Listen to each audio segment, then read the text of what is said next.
The veteran set up his sniper rifle, aimed at the three boys who had violated his granddaughter. Just as the boy opened the bottle, he pulled the trigger. The boy's lower body was completely shattered.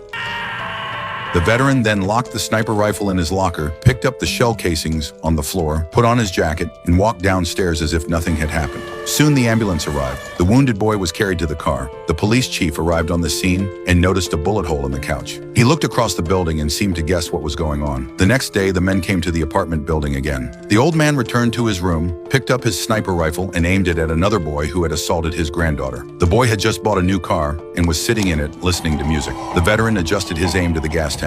With a gunshot, the car exploded.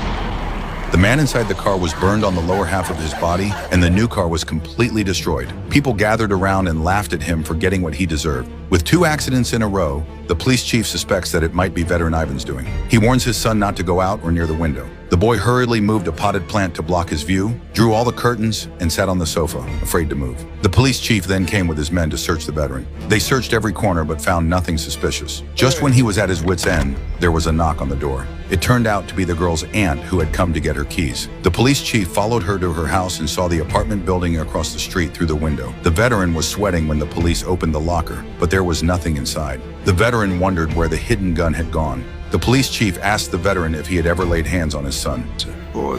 Upon hearing the veteran's words, the police chief was horrified. Thinking his son had been killed, he rushed home and pounded on the door. However, there was no movement inside. He pulled out his gun and was about to shoot the door open when the man in the house fired back. The police chief was shot in the abdomen. It turned out that it was his son who had been scared out of his wits and fired the gun.